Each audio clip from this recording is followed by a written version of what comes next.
اب ہم اپنے لیسن نمبر 3 کو دیکھتے ہیں جو ہمارا ڈیجیٹل امیجز اینڈ گرافکس کا لیسن ہے. کس میں ہم نے دیکھنا ہے کہ ڈیجیٹل امیج اور گرافک کی کتنی قسمیں ہوتی ہیں اور کس طریقے سے جو ہے ان کو ہم الگ الگ پہچان سکتے ہیں.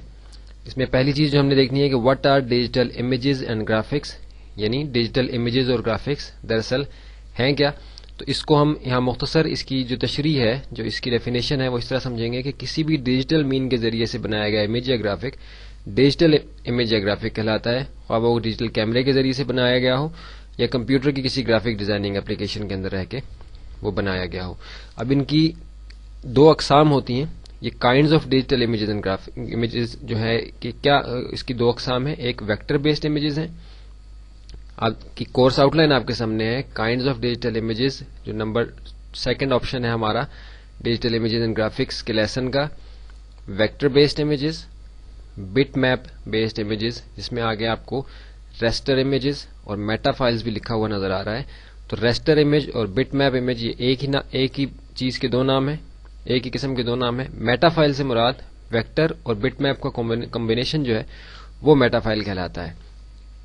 تو ویکٹر امیجز کیا ہوتے ہیں اور بٹ میپ امیجز کیا ہوتے ہیں، ان دونوں میں کیا فرق ہے، اس کو دیکھنے کے لیے پہلے ہم دیکھیں گے کہ ویکٹر امیج کیا ہوتا ہے اور اس کو ہم کیسے سمجھ سکتے ہیں. اس کے لیے ہم کورل ڈرا کو اوپن کریں گے. یہ ہمارا کورل ڈرا اوپن ہو گیا. کورل ڈرا 9 ہے. یہاں وہی لوگو اور Islamic academy of communication arts کا جو نام ہے وہ ہمیں لکھا ہوا یہاں اسٹیج کے اوپر اپنے نظر آ رہا ہے. اس کو ہم زوم ان کر کے دیکھتے ہیں. اب دیکھیے کہ زوم ٹول کے ذریعے سے میں نے زوم ان کیا اور اس کو قریب گیا، اس کے اور قریب گیا. آپ دیکھ رہے ہیں کہ 5529% میں زوم ہوا ہوں اس لوگو کے. تو پھر بھی اس کے اندر کوئی بھی کسی قسم کی بھی خرابی پیدا نہیں ہوئی، کسی قسم کی کوئی چیز بریک نہیں ہوئی، کسی قسم کی کوئی پریشانی اس امیج کو یہاں نظر نہیں آ رہی، کیونکہ یہ ایک ویکٹر بیسڈ امیج ہے. اس کو میں زوم آؤٹ کر لیتا ہوں. یہ ایک ویکٹر بیسڈ امیج ہے. ویکٹر امیج جو ہے وہ میتھمیٹیکل کیلکولیشنز کے اوپر بنتا ہے، جو ایک پوائنٹ سے دوسرے پوائنٹ تک سالڈ لائنز کے ذریعے سے، اینگلز کے ذریعے سے کمپیوٹر اپنے میموری کے اندر سٹور کرتا ہے. تو اس کے اندر کسی قسم کی بھی کوئی ٹوٹی ہوئی چیز، کوئی بریک ہوئی ہوئی چیز، کوئی پکسل، کوئی چیز ہمیں نظر نہیں آ رہی ہے. آپ دیکھ رہے ہیں کہ کتنا سالڈ اور کتنا اسموتھ یہ امیج ہے. اس کا سائز بھی نسبتاً بٹ میپ سے چھوٹا ہوتا ہے، کیونکہ اس کو ایک بہت ہی سمپل میتھمیٹیکل کیلکولیشن کے ذریعے سے کمپیوٹر نے اپنی میموری کے اندر سٹور کیا ہوتا ہے. اسلامک اکیڈمی کو ہم زوم ان کرتے ہیں. آپ دیکھ رہے ہیں کہ بالکل سالڈ اور کلیئر اسلامک لکھا ہوا آپ کو یہاں نظر آ رہا ہے. آئی کے ایون ڈاٹ کے اندر ہم جائیں گے، کچھ بھی اس کے اندر خرابی، کوئی کمی اس کے اندر کسی قسم کی ہمیں نظر نہیں آ رہی، کیونکہ یہ ایک ویکٹر بیسڈ امیج ہے. اب بٹ میپ امیج کیا ہے، جو کہ ہمارا فوٹوشاپ بٹ میپ امیج کو ڈیل کرتا ہے. بٹ میپ گرافک کے لیے استعمال ہوتا ہے. فوٹوشاپ انفیکٹ ایک bit map based graphic designing کی اپلیکیشن ہے. اس کو دیکھنے کے لیے ہم واپس اپنے فوٹوشاپ کے اندر، فوٹوشاپ کے اپنے اسٹیج کے اوپر آ جاتے ہیں، کینوس کے اوپر آ جاتے ہیں.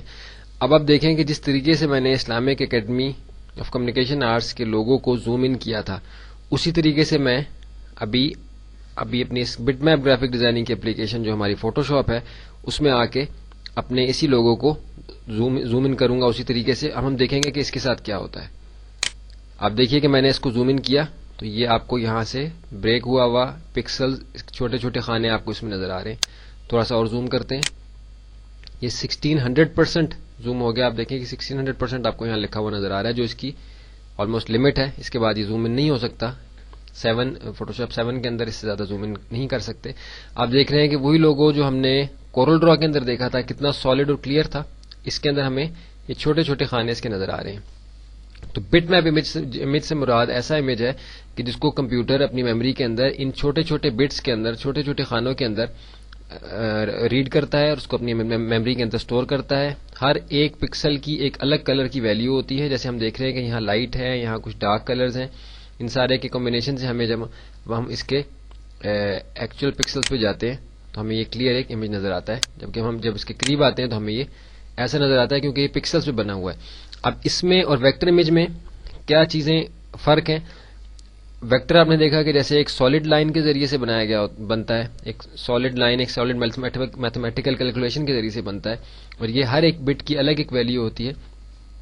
تو ویکٹر کا یہ فائدہ ہے کہ اس کا سائز بہت چھوٹا ہوتا ہے، لیکن ویکٹر کے اندر آپ اسپیشل افیکٹس میں کام نہیں کر سکتے، وہ بہت ہی محدود ہے اس کے اسپیشل افیکٹس، کیونکہ اس کے اندر سمپل کیلکولیشنز ہوتی ہیں. اب اس میں کیونکہ ہر ایک بٹ کی، ہر ایک خانے کی، ہر ایک اس کی پکسل کی جو ہے ایک الگ ویلیو ہے کلر کی، اس لحاظ سے اس کے اندر ہم بہت زیادہ جو ہے وہ اسپیشل افیکٹس کے اندر کام کر سکتے ہیں. اور اسی لیے کسی بھی گرافک ڈیزائننگ اپلیکیشن کے اندر، کسی بھی بیس لیول کے گرافک ڈیزائننگ اپلیکیشن کے اندر کام کرنے کے لیے آپ کو بٹ میپ گرافکس کی جو یہ فوٹو شاپ کی اپلیکیشن ہے، اس کے اوپر مہارت حاصل ہونا جو ہے وہ آج کل کے ابھی اس وقت کے زمانے میں بہت ضروری ہے، کیونکہ ویب پہ ہو، پرنٹ میں ہو، یا کسی بھی اور میڈیا کے لیے آپ استعمال کر رہے ہو تو آپ کو بٹ میپ امیج کے اوپر عبور ہونا ضروری ہے، کیونکہ اس کے اندر بہت زیادہ اسپیشل افیکٹس کے اندر بہت زیادہ ہم کام کر سکتے ہیں، امیج ایڈیٹنگ کے اندر، اسپیشل افیکٹس دینے کے اندر، جبکہ ویکٹر کے اندر اتنی زیادہ گنجائش نہیں ہوتی. لیکن ویکٹر کا سائز چھوٹا ہوتا ہے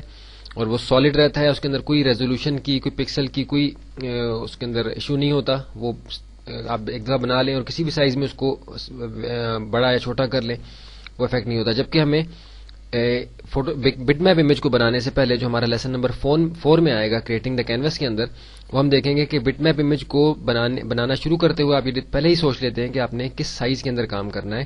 اسی وقت آپ اس کی ریزولوشن وغیرہ سیٹ کرتے ہیں تاکہ آگے جا کے آپ کو سائز چینج کرنے میں اس کی کوالٹی افیکٹ نہ ہو. اس سائز کو اگر ہم بڑا کریں گے تو کوالٹی آبویسلی افیکٹ ہوگی، جبکہ ویکٹر کے اندر یہ ایشو نہیں ہوتا. اب اس کے بعد ہماری لیسن نمبر 3 کی جو تیسری چیز ہم نے دیکھنی ہے وہ فائل سائز ہے. آپ دیکھ رہے ہیں کہ جیسے ہمیں یہاں فائل سائز لکھا ہوا نظر آ رہا ہے، تو فائل سائز کا جو بات یہاں سمجھنا ضروری ہے، جیسے کے بی اور ایم بی کلو بائٹس کے اندر اور میگا بائٹس کے اندر ہم دیکھتے ہیں کہ ہمارا فائل کا سائز عموماً ہوتا ہے. تو اس میں جو امیج ہم نے ویب پہ لے کے جانا ہو اس میں ہمیں فائل سائز کو جو ہے وہ خاص طور پہ دیکھنا ہوتا ہے کہ فائل سائز چھوٹا رہے، تاکہ اپلوڈ کرنے میں ویب سائٹ اور ڈاؤن لوڈ کرنے میں جو ویب کا ویور ہو، جو ویب سائٹ دیکھ رہا ہو، اس کو کسی قسم کی مشکل پیش نہ آئے. اور نمبر 4 جو ہمارا ہے، چوتھی آپشن جو ہے ہماری digital images and graphics lesson number 3 کی کورس آؤٹ لائن کا پیج جو ہے آپ کے سامنے ہے، اس میں فائل فارمیٹ ہے. تو آپ دیکھ رہے ہیں کہ یہ میرے سامنے ایک سٹیج موجود ہے، اس کو ہم یہاں سے فائل سیو آلریڈی، کیونکہ یہ ہوا ہے پی ایس ڈی فارمیٹ میں، اس لیے میں سیو ایز کر کے آپ کو دکھاتا ہوں. سیو ایز کیا تو یہ سیو ایز کا ڈائلاگ باکس میرے سامنے آیا. یہ جے پیگ میں آیا ہوا ہے، اس کو میں پی ایچ ڈی میں چل جاتا ہوں. جو ایکچوئل فائل کا فارمیٹ جو فوٹو شاپ فائل سیو جب ہم کرتے ہیں، ہم سیو ایز میں آئے ہیں، جب ہم سیو کرتے ہیں کسی نئے بنائے ہوئے گرافک کو، امیج کو، تو پی ایس ڈی فارمیٹ وہ فارمیٹ ہے کہ جو صرف فوٹو شاپ کے اپنے لیے ہے، فوٹو شاپ کے اپنے اندر کھولنے کے لیے، جس کے اندر اس کی ساری لیئرز، فلٹرز، اسپیشل افیکٹس وغیرہ آتے ہیں، اس میں ہم کام کرتے ہیں. لیکن جب ہم فوٹو شاپ سے کسی دوسرے جگہ اس کو ہم نے لے کے جانا ہوتا ہے، ایکسپورٹ کرنا ہوتا ہے، یا کسی اور اپلیکیشن کے اندر لے کے جانا ہوتا ہے، تو پھر ہم P H D format use نہیں کرتے. پھر ہم جے پیگ، ٹف، جیف یا بی ایم پی فائل جو ہے اس کو اس فارمیٹ کے اندر سیو کرتے ہیں. P H D format Photoshop کا اپنا فارمیٹ ہے، جس کے اندر ہمیں یہ سب چیزیں اسی طریقے سے اوپن ہوتی ہیں. اسٹیج ہوگا، اس کی لیئرز وغیرہ ہوں گی، فلٹر، اسپیشل افیکٹس وغیرہ ساری آپشن اس طریقے سے اوپن ہوں گی جس طریقے سے ہم نے اس پہ اپلائی کی ہیں. لیکن یہ صرف فوٹو شاپ کے اپنے اندر کام کرنے کے لیے ہے. فوٹو شاپ سے جب کسی اور اپلیکیشن کے اندر ڈیزائن کو لے کے جانا ہوتا ہے تو اس کو ہم سیو ایز کر کے جے پیگ میں، ٹف میں، جیف میں یا بی ایم پی میں، جے آئی ایف یا بی ایم پی میں فارمیٹ میں اس کو کنورٹ کر لیتے ہیں.